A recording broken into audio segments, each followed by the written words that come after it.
Welcome to the Film Florida podcast. I'm John Lux, and I'm the Executive Director of Film Florida.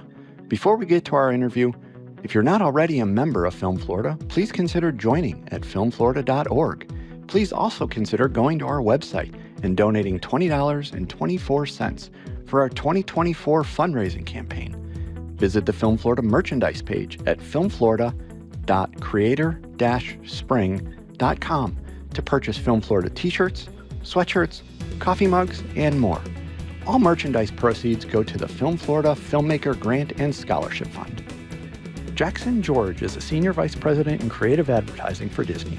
He has worked in entertainment advertising for more than 20 years and has managed the creative campaigns for some of the most iconic entertainment properties of the past 2 decades, including Star Wars, The Force Awakens, The Last Jedi, and The Rise of Skywalker. Also including Avatar, The Way of Water, Frozen 2, Incredibles 2, Toy Story 4, and The Mandalorian Seasons 1 and 2.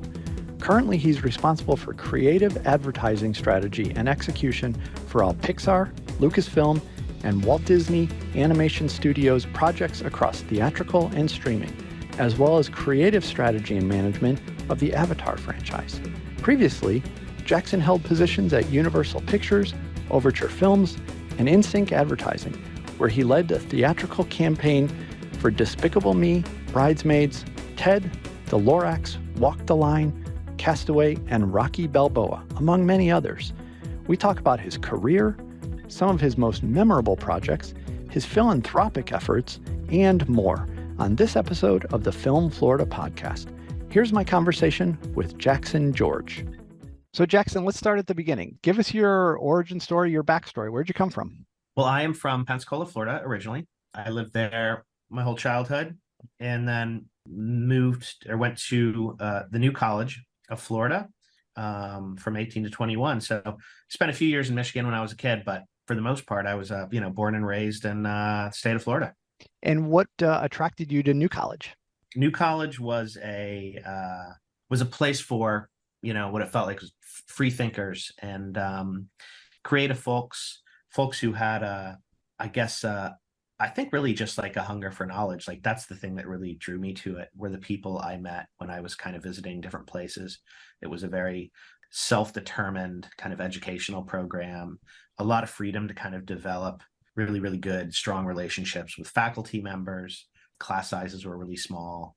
It was kind of just like it was a world-class education for a good price. I had Florida academic scholars, and I think my parents did a little bit of prepaid too. So when it came down to it, it was a very inexpensive proposition. I considered going to school at all kinds of other places, fancier places much further away. But, New College kind of kept me in the state of Florida. And now we're going to jump around a little bit in talking, but for right now, to give people some context, your current title is Senior Vice President of Creative Advertising for Disney. So define that. Tell people what that role is. Sure. Well, that'll have a little bit of backstory in it too. Creative advertising is kind of a funny term. I don't know that those words are typically put together. It's usually just advertising or creative. And maybe it sounds like a little bit redundant to a lot of folks too, but creative advertising is this kind of title that comes out of the field of entertainment advertising, which is quite different from traditional advertising, Mad Men kind of advertising, the Madison Avenue, making jingles for toothpaste and stuff like that. Like it's entertainment advertising it's kind of advertising entertainment products, whether that's movies, TV shows, or other entertainment content. And because of the way that advertising works within entertainment, it's a much different process. You work really closely with studio executives, with filmmakers directly, with a lot of different, like very, very creative fields and creative kind of stakeholders in the process. My first job when I came out to California was in an entertainment advertising agency. And so creative advertising is kind of, I guess it's the title that kind of represents, like some sort of, I'm the executive who works with vendors in that world to create campaigns for entertainment properties. So that's trailers, TV spots. That's kind of the traditional stuff, posters, billboards. And now in 2023, 24 ongoing. There's a ton of digital advertising, obviously, and the kind of role of that is much bigger than when it was when I started. And when I started, we were still working on film.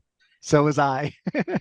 Yeah, yeah, it was fun to be able to do that. It was fun to get, I think, maybe literally 6 to 9 months of working on film before that era kind of passed while I was there.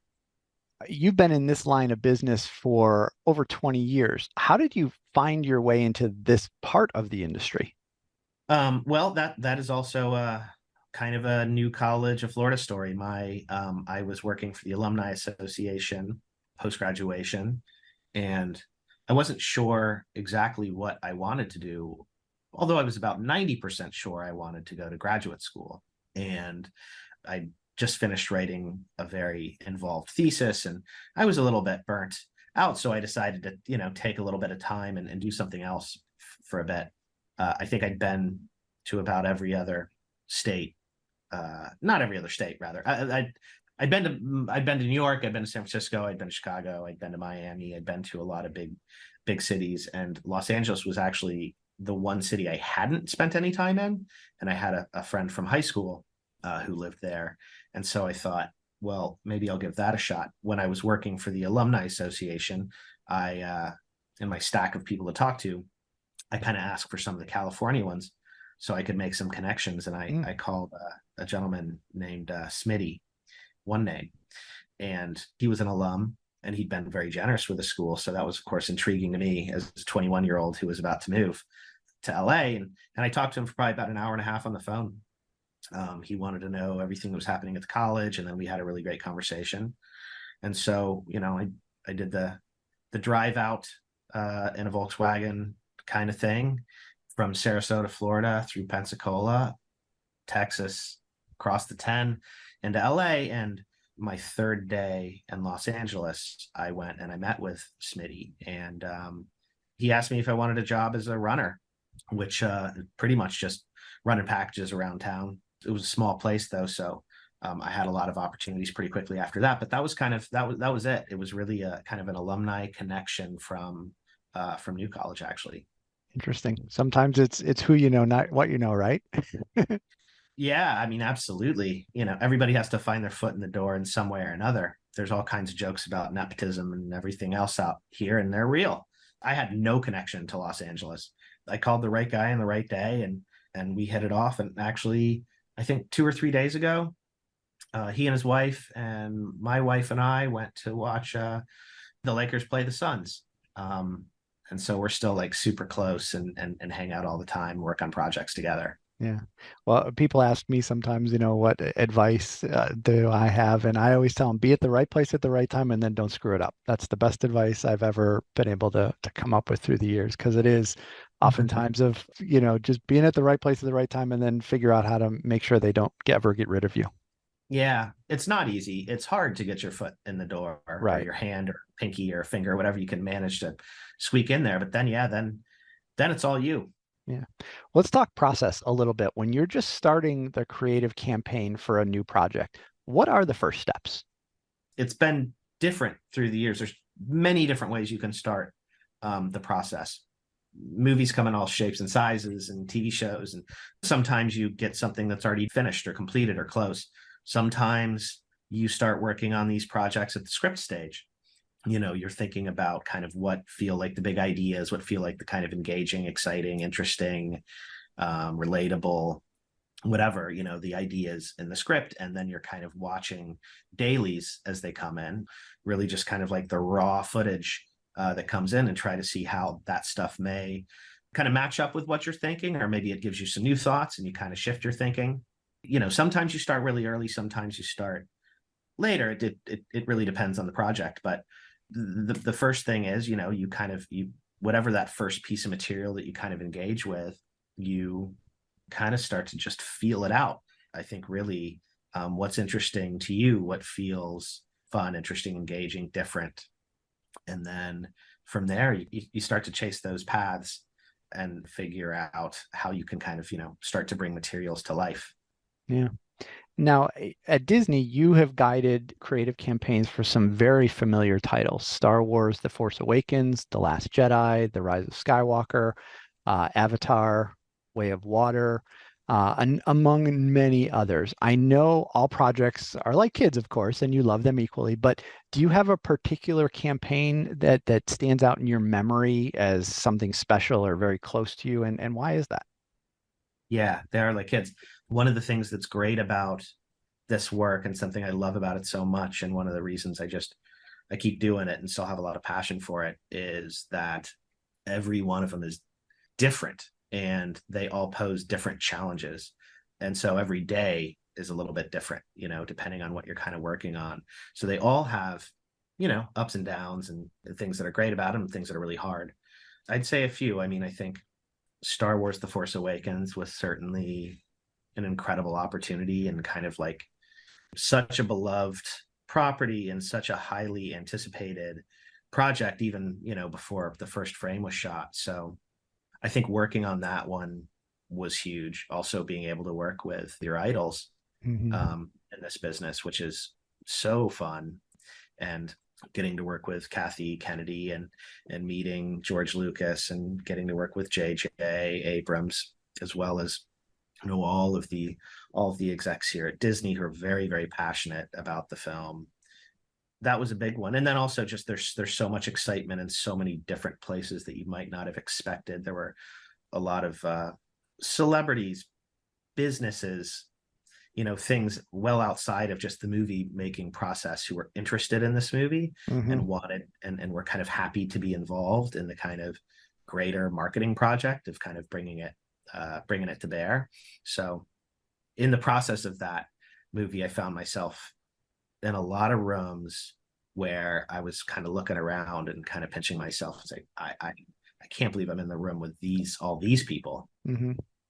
That happened daily. It felt like that one felt really, really special. I think also another one that I really loved that was a little more recent was Incredibles 2, because that was the first Pixar film that I worked on, and I loved the first Incredibles so much. I still think it's Yeah. it's one of my favorite animated films ever, for sure. And getting to work on that as kind of my first Pixar movie was super, super exciting. Kids get out of the way because all the adults wanted to go see Right. Incredibles on opening weekend, so that one was really thrilling too. And again, there's so many more, so many Right. more. Now, you mentioned that at the beginning of your career, there was really no such thing as streaming. And so everything was in that quote unquote traditional sense. But now you work on a mix of theatrical and streaming campaigns. Is there a noticeable difference in the process that you take, or is it just where they end up is different, but what you do is still the same? They're different propositions. A theatrical film, which is kind of where I started, to get somebody to pick up the keys and get in the car. Maybe they had to hire a babysitter first, maybe they got to order food for the kids, maybe the kids go, and that's a little more expensive. Like there's so many different kind of like costs associated, whether it's time, energy, getting your butt off the couch. A theatrical film, it has to earn the theatrical part. It has to be something that a consumer's willing to make kind of a host of decisions to go see and be a part of. Hmm. Whether that's because it just looks great, whether it's because it feels like a cultural event. There are a number of different things, but it's harder. It's certainly a harder lift. Streaming it's convenient. Convenience is one of the keys to it. It doesn't mean it's any easier creatively, nor does it mean I think there's any less energy put into the creative. Certainly for a consumer or an audience member, they're very different propositions. Even on streaming, there's things you lean into because they feel like events, and then there's things you lean back and you sit and you can kind of more passively enjoy. So even within streaming, there are many different kinds of projects, whether it's kind of a cultural event kind of project like Mandalorian, or It's like a, a reality show that you can, sit back and not have to be so engaged with, I think, to really be entertained. Yeah. Yeah. Now, currently, if I have this correct, you are responsible for creative advertising strategy and execution for all of Pixar, Lucasfilms, and Walt Disney Animation Studios across theatrical and streaming, as well as creative strategy and management of the Avatar franchise, which is kind of crazy when you actually read that out loud. What is that like? I mean, talk about the pressure, but also the satisfaction of dealing with such high profile brands. Yeah, it's intimidating. It's intimidating. It's intimidating sometimes, even like hearing it back. I mean, I think it starts by just having great people, like a really, really great team. This stuff's really complicated, and no one person is responsible for these campaigns. Like there are tens, dozens, hundreds of people who are working on these things. And I'm lucky, especially at Disney, to have a really great, super accomplished, experienced, and creative team, working on all of these projects with me and alongside me. I've always liked having a lot of pressure because I think at some point, and it kind of goes back to what I said about The Force Awakens, when you find yourself in rooms with a lot of people and you pinch yourself and you look around and you're not sure why you're there. Smitty, who hired me, who said early on when I was first going to a studio, he said, you're going to be in a room and you're going to look around and you're going to go like, what the hell am I doing here? And the answer is that's what they hired you for. Like, that's actually that's why you're there. If you're in the room, you're there for a reason. Like, people aren't making mistakes. So you have to have the confidence to just kind of remember that and know that your voice and your perspective and your point of view is valued. And that's a big thing. You do have to have a certain amount of confidence to work with some of these filmmakers. They're some of those profitable and talented and filmmakers in history, and brilliant people. And sometimes you don't see exactly eye to eye right away, but it's really important to always try to figure out where they are coming from, where other people are coming from in the process. And I think a lot of the answers in a lot of these big projects are really, they're found in the conversations and the collaborations. And I think that if you value the process of it and you really love the process of it, it does become a little bit easier to balance these things. But it's certainly quite a bit of responsibility when you step back from it and you look at some of the titles. But I guess part of the key too is like not having a sense of scale. Mm-hmm. You would give so much love to each individual project and you don't necessarily think about the pressure, the responsibility, all of those things. Those can be paralyzing. Yeah. They can lead to a lot of rationalizing and indecision. So I think a lot of it is also, you're going to get 1,000 decisions thrown your way in a day. You have to make them and be confident. You have to take all the information you possibly can and try to make the best decisions and then stand by them and move forward. Jackson, I read that you were involved in starting The Hive, which is Disney's in-house creative agency. Tell us about that. Yeah, well, along with my leader, Frank, and a few other folks, and this is also actually around Force Awakens, a lot of things changed with that movie. In my job, we usually hire agencies from outside of the company. It's good to have kind of a third party, who's kind of looking at these things from a different angle, or several third parties. With The Force Awakens, everything was so secretive and so tightly held and confidential around story, casting, production design, literally everything. There was a tremendous amount of nervousness around security, and very well, very, very, very warranted. So that kind of gave us the opportunity to start an internal agency, kind of, designed around in the same kind of way that some of these external agencies are within the studio. And that's, an agency has a bunch of folks from, it's really driven by the kind of editorial creative is kind of what, in the AV space, at least, rather than print, I guess, which is kind of a slightly different process. In AV, there's editors, there's assistant editors, there's producers, there's music supervisors, there's graphic designers, there's visual effects designers, there's a kind of a small army of folks who kind of put together the trailers and TV spots and all the kind of traditional pieces of creative material for these campaigns. And because it was it needed to be so secure, we were able to kind of start this little agency on the lot, within the walls, and everybody's under NDA. And if anything ever happens, you have to sacrifice your firstborn. Like there's a lot of blood oaths and things. Mm-hmm. And actually it feels a little bit like what I imagine certain government protocols would be.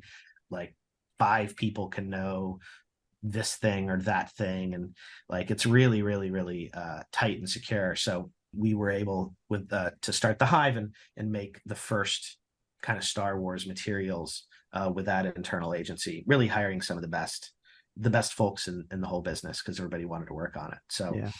we also had that opportunity. And since then, the Hive's gone on to work on, gosh, everything. I mean, it's expanded. It's 15-20 times the size it was when we started it. Wow. And run actually by one of the first editors who worked on all of that early Force Awakens stuff. But they do all kinds of things now. They did Frozen. I mean, I could go on and on, but they work on, I think they did all the Avengers stuff. They did all the Star Wars stuff. They work on a ton of Pixar. They've done a ton of animation. They worked on the Avatar campaign. Mm-hmm. So it's a great group that really works on these kind of like really super big and real secure projects too. Yeah. No, that's cool. And it's also probably really smart keeping it in-house as best as you can, because for security, that makes sense. Now, you're also a voting member of the Television Academy and the Academy of Motion Picture Arts and Sciences. Talk about that experience. Well, I've just been in the Television Academy a few years, but the Motion Picture Academy, I've been in for over 10 years now. And for so many people, the Oscars are, it's the Super Bowl of movies. Right. And it really is kind of like, it's the high watermark. And I think when I got, there's a very involved process to applying and being nominated. And there are review boards, and, your name gets called upon by a shadowy group of people, some of whom you may know, but many of whom you don't, who may or may not have heard your name, and you're discussed and thumbs up or thumbs down. And I got in the first year I applied, which I did not expect, and I was really surprised by. But I remember, I think the day that I found out I'd been accepted to be an Academy member was one of my proudest days. You get to vote on, you're voting on Best Picture, and also you get a lot of free movies. Yeah. And they used to have these screeners, which I think most people have probably heard about, where they would send you as an Academy member like a DVD for like every movie that had come out that year. Yeah. We had hundreds of DVDs, and not just, American stuff or the domestic stuff, but also a lot of international stuff and shorts and like all these things that you may or may not have had the opportunity to see otherwise. It's great because there's so much great creative work from everywhere around the world that you get to kind of consume. And I would spend, whenever we'd get out for kind of Christmas through the new year, at least just watching movies almost nonstop, sometimes 2-3 a day. But yeah, being a member of the Academy is really exciting. It's a real honor. Yeah, that's cool. Now I'm sure you get this a lot, but I mean, I can imagine just listening to some of your stories that, somebody listening to this podcast is going to say, that's a really cool part of the industry. How do I get involved in it? How does somebody get involved in what you're doing? What advice do you give people? Yeah, that's a good question. I think that's really changed a lot because for years, our business was really very much like right place, right time, but a little bit like, we were kind of the Wizards of Oz, like don't pay no attention to the man behind the curtain. In the entertainment business, like this, our job is probably the most invisible on purpose. Most people think the filmmakers make the trailers for their movies, or at least historically have thought that. And there's really no reason to disabuse people of that notion. Like, it's not, it's not a sexier thing to hear that it's actually a group of like, 30 people who are not involved in making the movie at all, somewhere in Burbank putting this thing together. But the past several years, the industry largely has made a lot of moves to make it more visible, and more of a career that one can aspire to. I think one of the things that people recognized, especially recently, and maybe it's a long time coming, but that by being a bit of a hidden industry, access was not equal for people. And so there's a lot of creative voices, a lot of creative people around the world who would not have had the opportunity to get into this business because they wouldn't have known it existed, and because they wouldn't have made that call on that day to that guy and got in. So I'd say for people who are really interested in it, there are a ton of entertainment advertising agencies in Hollywood. It's a huge industry, and getting a job as a kind of an entry-level job at one of those places is really about passion, energy, drive, creativity, commitment, but that's not about much more. But I think when I started, I think you pretty much had to have a college degree, but that was, I think, just because it felt like a professional job or something. But that's not really the case anymore either. Like, you don't even really have to have higher education. Is not necessary to be in this. It really is like, if you love movies and you love entertainment and you think this stuff sounds fascinating, you really just got to get your foot in the door. And that's much easier now too, with things like LinkedIn and to kind of find what these agencies are and kind of get jobs. I'd say one of the other things that a kind of a benefit of COVID, few benefits of COVID, but is that you can, or for at least time, people were able to kind of apply and get these jobs and live. They could be from anywhere. People are having to move to LA. Like, I do think the creative process actually works better when everybody's kind of together, but there is a lot more access than there once was. But yeah, you gotta hit the bricks a little bit. You gotta knock on some doors, and I think have a little bit of if you show that you're a self-starter and you're kind of motivated towards this, that's very appealing to people. And then you get in and see what you can do. Yeah. Now let's switch gears a little bit. I want to talk about some of your philanthropic work because it's actually really cool. You work with an organization called Schools on Wheels. Tell us about the organization and what you do with them. So School on Wheels, which is schoolonwheels.org, is it's an awesome organization. It's an organization that pairs volunteer tutors with unhoused students.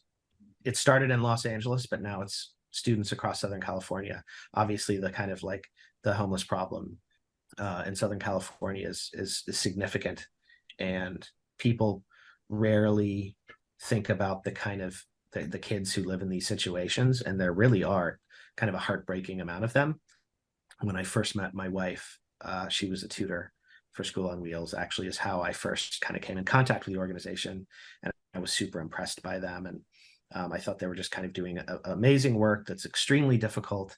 It doesn't have a tremendous amount of, the satisfaction is really like what you can get day to day. It is not, there's no glory in the work. It is just good. It's just good work. And it's work that helps truly the people who I think probably are the most vulnerable and need it the most. So School on Wheels is an awesome organization. And I work with them. I do a lot of promotional things, work on creative campaigns for them, ways to kind of bring awareness to the organization, get tutors to sign up, raise money, kind of, things of that nature. But it's a fantastic organization. Actually celebrated its 30th year just a few months ago. So it's also very successful, and it's been very successful for a long time, providing education to kids who need it most. And give us the URL again. That's schoolonwheels.org. Perfect. Now, another organization that you work with is Creative Coalition of Color. Tell us about that one. That's a group that I guess I was kind of touching on it a little bit earlier when I was talking about access a few years ago with a couple of friends and led by a woman named Laurie Brown, who works at Universal, which is where I actually used to work before Disney.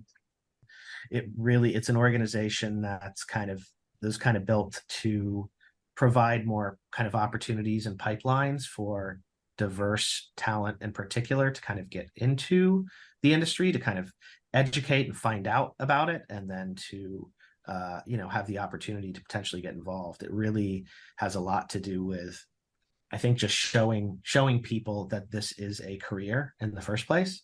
Mm-hmm. But a lot of people want to be a director, they want to be a writer, maybe cinematographer. The whole business is run by there's so many other jobs, and this kind of part of the business, this creative advertising part, just has so many opportunities for people to get involved with, creative who have creative ideas or creative thoughts, who love art, who love music, who maybe don't have, I don't want to say traditional interests, but maybe they have a little bit more creative interests, like that. It's for I think it's for people who don't know exactly what they're going to do with those creative feelings and those creative leanings. It's a great option. So Creative Coalition of Color, I think, has done a really good job of bringing a lot of younger folks, particularly in entry-level folks, to this business who might not have ever had the opportunity to even know it existed. And I think, just to go back to the foot in the door, we try to kind of be that foot in the door a little bit. Like, our organization works with kind of all the agencies, and the agencies are all kind of know us, and there's a job posting board. So if you're looking for a job too, a lot of the stuff is on that website, which is creativecoalitionofcolor.org. Jackson, you've given the two websites of these other organizations. Is there any other way that people can keep up on what you're doing, or any upcoming projects you want to talk about? Well, the best way for people to keep up on what I'm doing is to buy tickets for every film that Disney puts out, or Lucasfilm, or Pixar, Animation Studios, 20th Century Fox, Fox Searchlight, Marvel, and sign up for Disney Plus if you haven't already. And maybe go ahead and sign up for Disney Plus with Hulu. Yeah, I'm on LinkedIn and things, but I'm not. I'll be honest. I am a little bit kind of reserved when it comes to that stuff. Yep. So I think maybe just if you see a trailer and you like it and it's from Disney, maybe I did it. The mystery is good too, right? Sure. A little bit of mystery is great. Well, Jackson, I can't thank you enough for taking the time today. I know how busy your schedule is. Just listening to some of the things that you have on your plate is overwhelming for me, and I don't even have to do them. So we appreciate you agreeing to be on the podcast and sharing your stories. We really appreciate you spending time with us. Oh, thanks, John. Thanks so much for having me. It's really been a pleasure. Thanks for listening to the Film Florida podcast. For more information about Film Florida, go to filmflorida.org and like or follow our social media pages. If you're not already a member of Film Florida, please consider joining at filmflorida.org. Please also consider going to our website and donating $20.24 for our 2024 fundraising campaign. Check out the Film Florida merchandise at filmflorida.creator-spring.com, and please remember to subscribe, rate, and review the podcast.